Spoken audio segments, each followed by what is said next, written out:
real quick live. I got my boy Chris V here, and what we're gonna talk about today. We actually had a discussion on already for about congratulations, 20% on the live.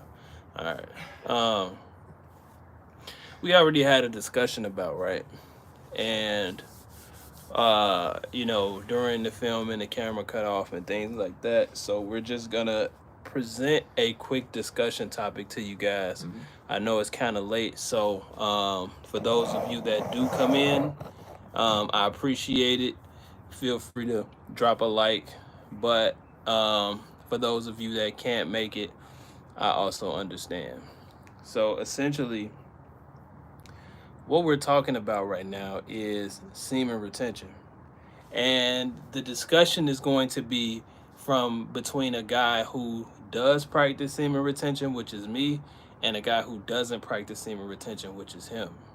And so um, the goal is to really just get two different perspectives, right? Just to really see what the fuss is all about, like if it's really worth it, why does it matter, and things like that. So, um, from your perspective, bro, what do you feel like? What do you feel like? Can you describe semen? Well, you don't do semen retention, Right. so what is the whole view of semen retention in your eyes? Well, for me, Joe, you have to excuse me. This Chicago weather is pretty awful. Allergies going crazy. For me, with semen retention, I just don't really, I don't get the point of it. I'm not going to say that it's something that people shouldn't practice. And, you can practice whatever you want as long as it's not hurting anybody. But for me, right, when I enter in the space of, I want to be intimate with somebody, I don't see the purpose of like withholding from, uh, that gratification that both of us may feel. Yeah. When I climax, without being too explicit, but in general, when people do reach that climax, right, and they let it happen, you get that dopamine hit, right? You get that hit of like a relaxation. You get that calming. Everything it feels soothing, right? And it's like to enter into a agreement with the person that we are going to be intimate. We are going to do some things that, you know, may lead to arousal, further arousal, maybe Right. arousal to the point where you might feel like, uh, you know, blowing a load, so to speak, to then withhold it for the purpose of discipline, it just seems empty. Like my Right. discipline Right. could be better utilized in other aspects. Right. Like, Real quick. yeah, T, what's up? Carol, what's up? I appreciate you guys for coming in. Please don't forget to hit the like button as we discuss this. But I appreciate you guys for being here, and feel free to chime in on whatever it is that you guys feel like you want to chime in on. yeah. So I mean, just uh, yeah. Me personally, I just don't see the point of engaging in something of that nature. When we were discussing on the video that just happened to crash, we were talking about like you know we used the analogy of like going into a bar, Yeah. and then that was like engaging in semen retention. Right. And my, Right. my thing was like going in a bar as an alcoholic. Right. But my correction to it, I felt, was semen retention is like going into a bar as an alcoholic and having maybe one drink, and not necessarily going to the point where it's like, oh, I used to throw them back, I used to this, that, and the third, Yeah. or I'm drinking wine coolers or something. Right. Whereas, like, I feel like why put yourself in that situation when you're an alcoholic, that Right. you've been dependent on this, Right. It's Also, just, real quick. oh, okay. Lawden, what's up? What did they say? Oh my God, I'm not. You guys have cool treehouse if I had one. Oh yeah, but no. What we're talking about is we're talking about semen retention, guys. Um, and he's a guy who doesn't practice semen retention. I practice semen retention, and we're just talking about, you know what I mean. We're just having a discussion on the different perspectives, the difference in perspectives, guys. Yeah. Benton, what's up? I mean, Detroit, what's up? I ain't got my glasses on. Yeah, but as I see it, bro, you know, to me, practicing semen retention is like going into the bar and choosing not to drink, but still being able to have a good time at the bar, and while also not drinking or getting drunk. Because the question that you asked me before was, why not just practice abstinence? Yeah. And I feel like abstinence is a way of just, it's almost like the easy way of saying, like, I'm gonna go without sex off the principle. But the point of semen retention is to be able to still be able to integrate into society and integrate into these scenarios, these sexually charged scenarios, with a higher level of discernment, and before you even choose to engage in the sexual experience, right? Mm-hmm. First of all, when you practice semen retention, like, because I'm a few years into this, on and off, and as to where now I'm able to go periods of time and it not feel like psychological torture. You know what I mean? But when I first started, it was like more so like it was more so like, why am I doing this? I'm getting blue balls. I don't see the point. My body is like screaming, like, what are we doing? You know what I mean? Um, yeah. Detroit say, one, increase energy, two, boosted testosterone short term, three, improve focus and stamina, better sleep and recovery, healthier sperm quality. This, yeah, okay. I forget that men are different than women and find it difficult to do. Yeah, but for me, it's like this. I feel like, first of all, here's the major premise. The major premise is, for me, my sexual energy, I speak in terms of chakras. I study chakras and things like that. So for me, I don't call it my sexual energy. I call it my sacral energy. Mm-hmm. And for me, my sacral energy is the most potent and the most powerful energy that I have. Is literally the energy that can bring life into this world. It's the energy that can that causes me to be creative. It's the energy that causes me to be able to really just push through under intense pressure and really be able to manifest the beautiful things that I can in my life. It keeps me feeling whole. It keeps me feeling powerful. It keeps me feeling capable. It keeps me feeling like the best version of myself. And as opposed to when I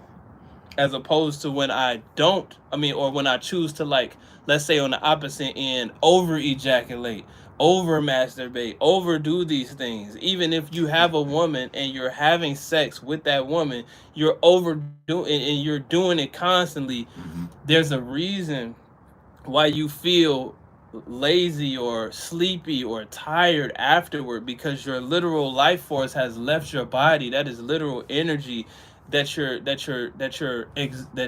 excreting out your body, that I feel like can be utilized for greater things. You know what I mean? Instead of just leaving it on the bed sheets or leaving it on this woman's behind. Like, it's like semen retention for me is practicing the discipline to find other benefits in sex. And that's the difference between the abstinent thing, because the abstinent thing is like, I'm just not walking in the room. I'm not saying I'm never walking in the room. I'm saying I want to be able to be in the room and have full autonomy, because one of the most powerful things you can do as a man is control your sexual energy.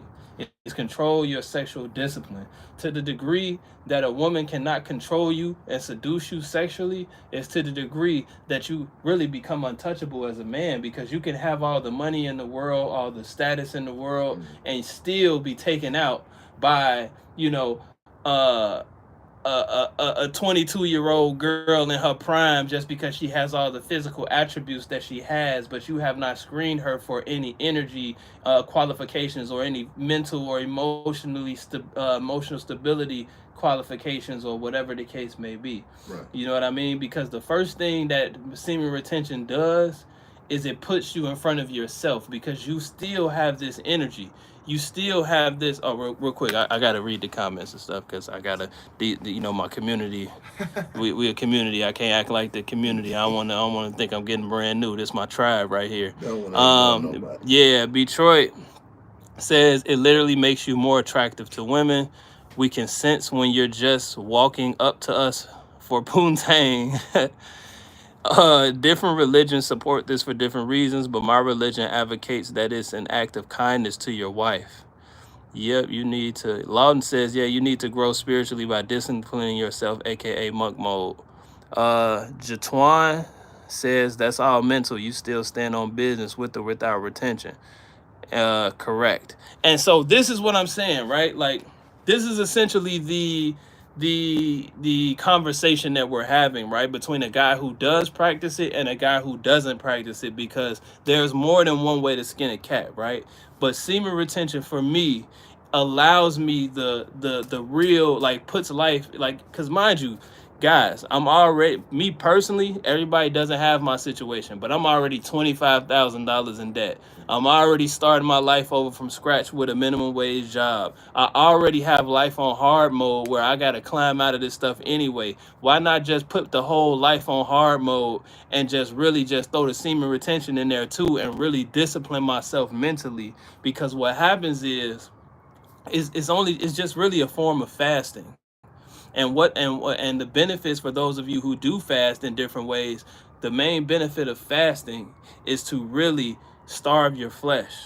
So when you practice, in me practicing semen retention, it allows me to starve my flesh in a way that allows me to get used to the idea of dealing with those urges instead of getting the instant gratification of a release, because the tension is just too high in my body.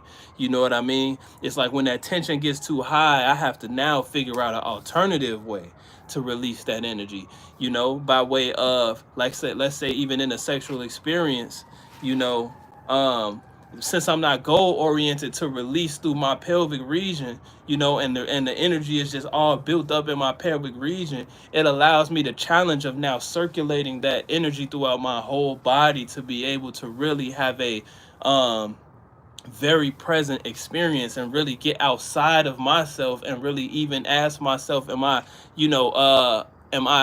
how can I please my woman more? You know what I mean? Or paying attention to things that I really wouldn't have been able to pay attention to before, because it's like I'm so in my mind of like, I'm about to do it, or don't do it, you know what I mean? So the semen retention for me is more so like a discipline factor that gets my mind, first of all, on point to where I can be introduced to myself. Because when you remove the flesh, you are left with the version of yourself that you're left with is the version of clarity, where you're able to see, like, okay, this is, now I have a higher level of discernment to be able to understand, you know, what situations I should put myself in, or should be in, or should not be in, because that is always going to be that chick that comes, you know what I mean, that fits your physical attribute qualifications. But if you're not able to have the discernment to see past that, you know what I mean, then that's to the degree that you're going to be able to be exploited by physical attributes, you know. But what I want to ask you, Chris, is from the discipline aspect, because it's more than one way to skin a cat, right? For me, it's like having that clarity, moving the flesh out of the way, and having that clarity now to really have the discernment to know, okay, even if this woman has these attributes, I still have to be willing to say no in the face of that. If the other qualifications, whatever they may be, due to the work that you have done within yourself to know yourself enough to know what those qualifications are, if they're not met, I still gotta say no. Right. You know what I mean? So I might have to, you might, and to me, I feel like how much more respect you can demand out here as a man when women know they cannot just seduce you. They cannot just disrespect you or say anything to you off the strength that they have a nice body. You know what I mean? And sometimes you might have to tell your girl no in situations. You know what I'm saying? Like, you know, how do you feel like you manage those urges? Because everybody, whether you're married, girlfriend, single, have those times where you just simply, it's not the season for you to be able to do it, right? So if you're, how do you go about practicing discipline in your sexual space if you're not doing something like semen retention? Because it's mental, it's a mental thing, and the real test of your strength comes in those moments where you can't have sex, or you thought you was but you can't, you know, or whatever the case may be. So How do you discipline yourself in that aspect? So with me, it's all about redirection. Uh, if I have situations where it's just not clicking with us, where we're not, I'm working so much, she's working so much, and our schedules aren't lining up to where it's like, okay, she gets home at like 2, 3 o'clock in the morning, and I just went to sleep. You know, I don't have it in me to like muster up that you know to go around or two. It's like, you know, you have to redirect that energy. You know, you have to redirect it into something that's productive. Like, for example, and I don't knock abstinence. I feel as though that's even harder to be able to go around somebody that is attractive and she's giving you that energy, she's giving you that eye, and you have to simply be like, no, I can't deal with you in that form. Like, we could communicate on a, on a social level, but as Yeah. far as an intimate level, I can't go any further with you because I'm practicing intimate abstinence with myself. I'm the only thing I'm trying to be intimate with is like, uh, you know, rebalancing who I am as a person. You know what Right. I'm saying? And so it's like Right. that abstinence is just, I think, the purest form of the discipline, because it's like a strict no, not attempt of like, oh yeah, you know, I'm in there, and if it get too good, I'm gonna just Yeah. chalk it up to the game. It's Right. like I'm not even gonna allow myself to get there. Right. And so like I really deal with redirection. I focus on uh, either doing something creative, exerting my energy in the gym, focusing in on the job, Right. tasks at the job, dealing with my kid, dealing with just my social interactions Right. outside of like just focusing on intimacy. I know that, you know, as a man, it tends to run through the mind constantly. But Right. once you see yourself redirecting that energy to like, oh, I wasn't able to hit that set at the gym. I want to start pushing more here. I want to start focusing more here on this body part. I was weak here. I need to do this. Or like, I didn't really like that interaction I had with my mom. Let me like, you know, set some boundaries or things of that nature. So the next time we have this conversation, something else goes better. It's all about that development. And it's like, to me, when you refocus yourself on something that is going to move you forward, as opposed to just something that is going to give you small gratification, Right. as opposed to a long-term gratification, is more so rewarding. And Right. then you feel as though like, I don't really have to focus on like sex that much Right. because I'm focusing on this. Right. Like, why would I focus on this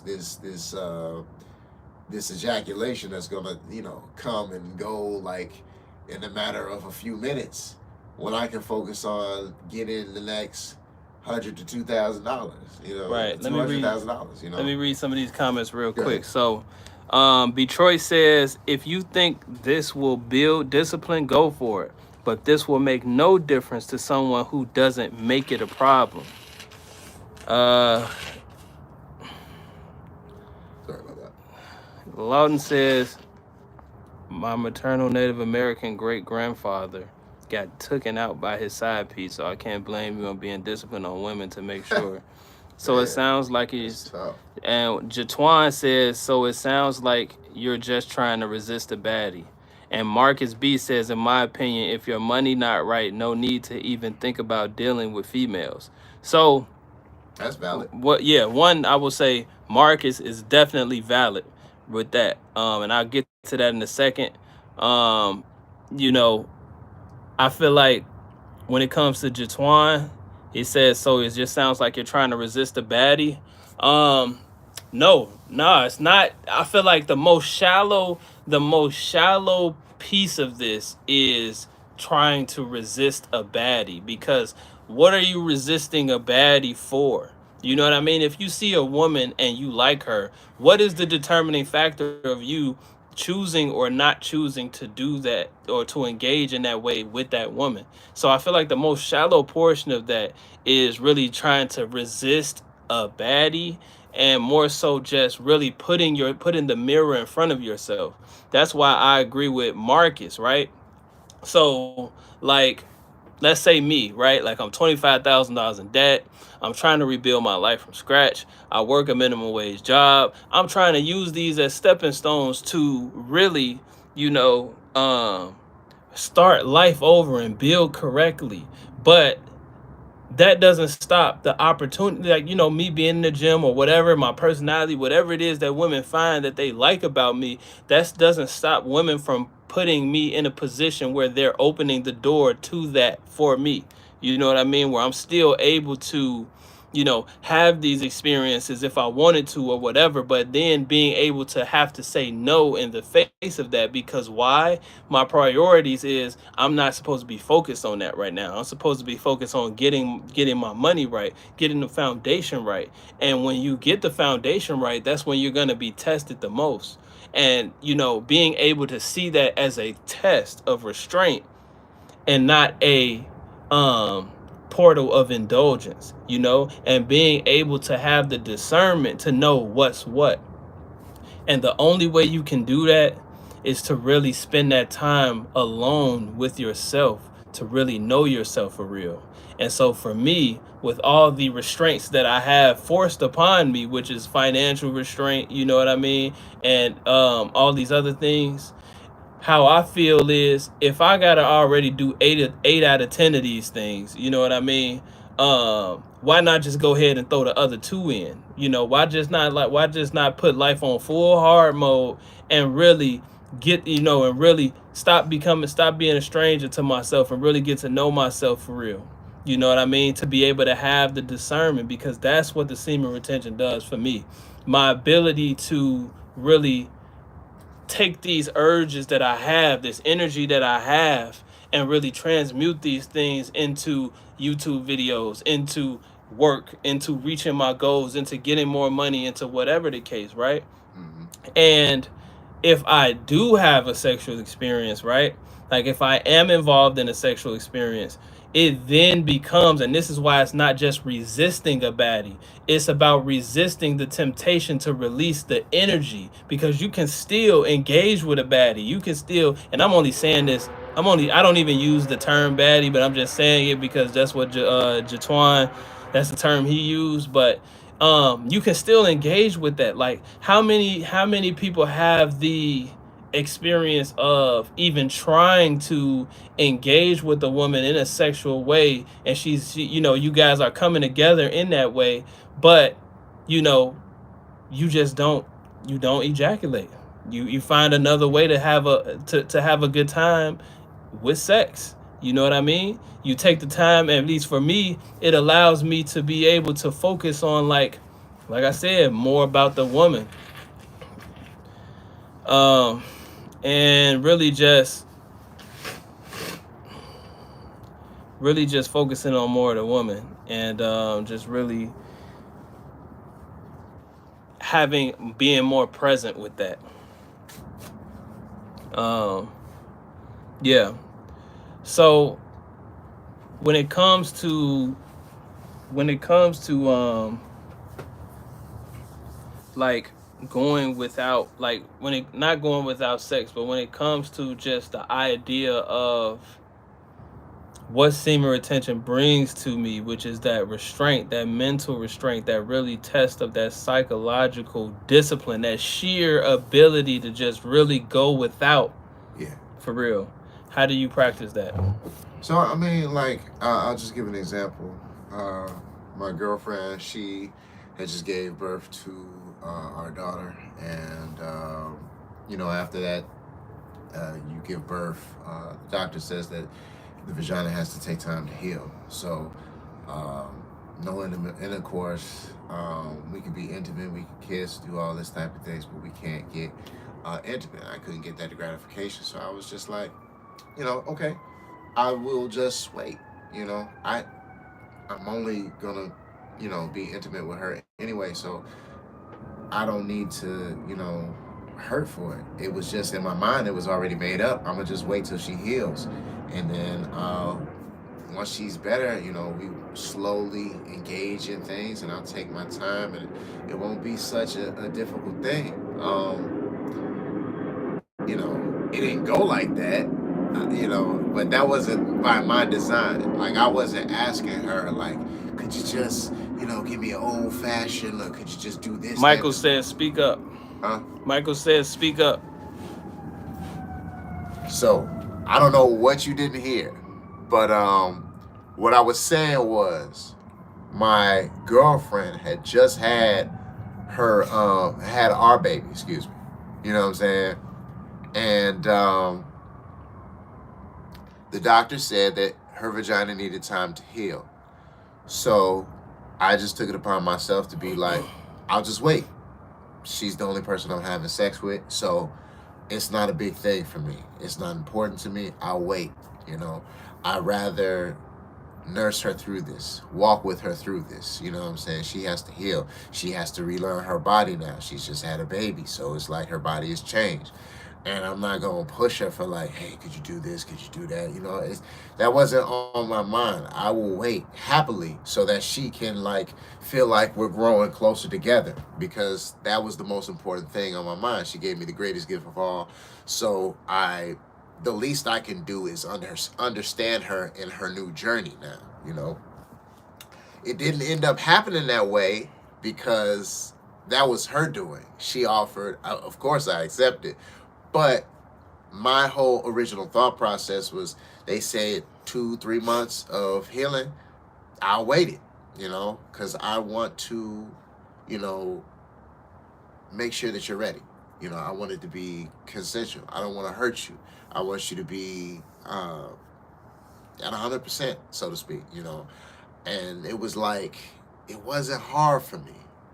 Having that mindset, refocusing, and seeing that as like I'm supporting her, in doing this. We could hug, I could hold her close, I could kiss her here, there, whatever. It's fine, that's cool, but it doesn't have to necessarily lead to where I get mine off and she's just there. That wasn't the thing.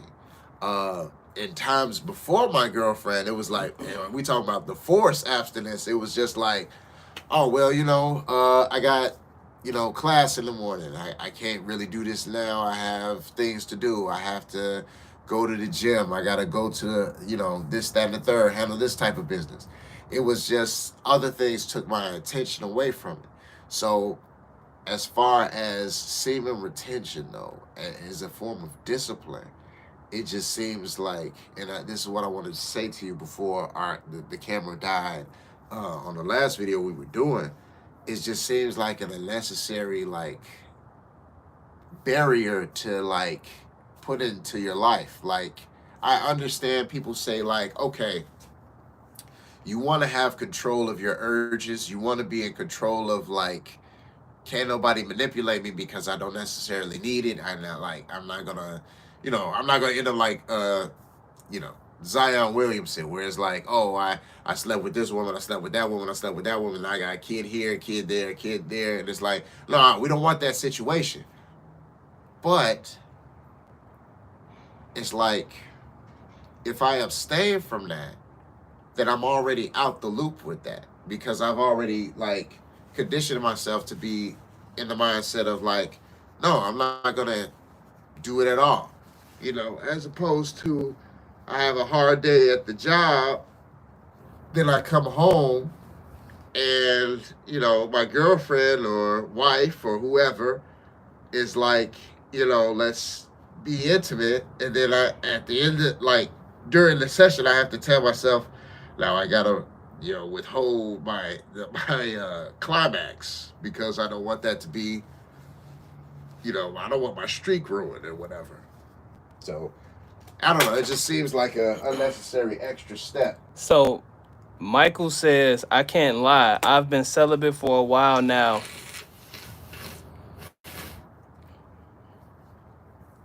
He says, I've been celibate for a while now and I feel no different. Definitely keeps you out of trouble, but takes a very strong mind, especially for men who do really well with the ladies.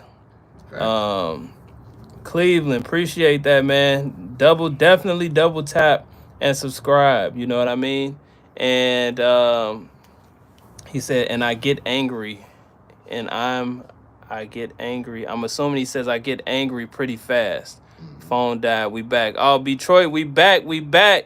Facts. The most powerful thing you can do is say no. You're choosing to get your spirit right before you connect with someone else's spirit. That is what the reason why I practice this. That is the single most reason why I practice this. Say And it you again. can getting your spirit right before you can get your spirit right with me before you can connect your spirit with anybody else.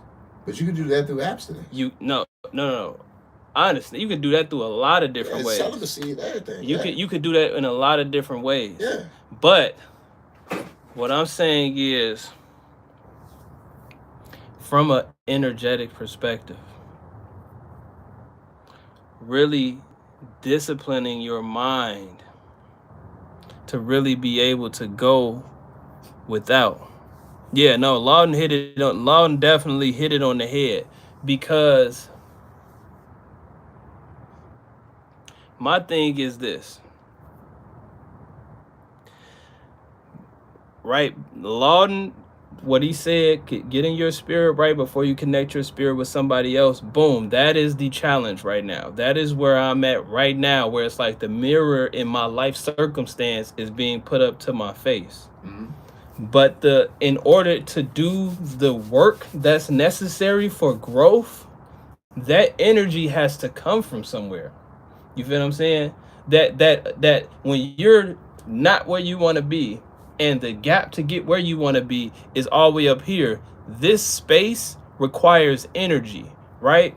And I view my sacral energy, for those of you that deal with chakras, or my sexual energy, even though sacral is really more than sexual, it's your sensual, it's your creative energy, really allows me the opportunity to have that energy available. Because let me ask you this: when you have sex, right? When Yeah. you ejaculate, Yeah. do you feel tired, or do you feel tired afterwards? For me, no. So when you have sex afterwards, you don't feel no type of like drain of energy. You don't feel sleepy. You don't feel lazy. You don't feel relaxed. You don't feel like you want to take a nap. You don't feel any of those things. No. So for me, it's an interesting case. Without putting myself all the way out there. I guess it is what it is. This is for you, being a homie. I'm a rounds guy, So if I finish right, I found myself like it's like a wake up call. Oh, okay. Well, let's do it again. And I can go longer, right? And then it's the second round, and then it's like a very long time for that second round. And A then long like time of what? a long time, a long duration. So, say for the first During round, or a refractory period. no, So like you don't experience a refractory period at all. no, like it's wild, man, because it's like okay,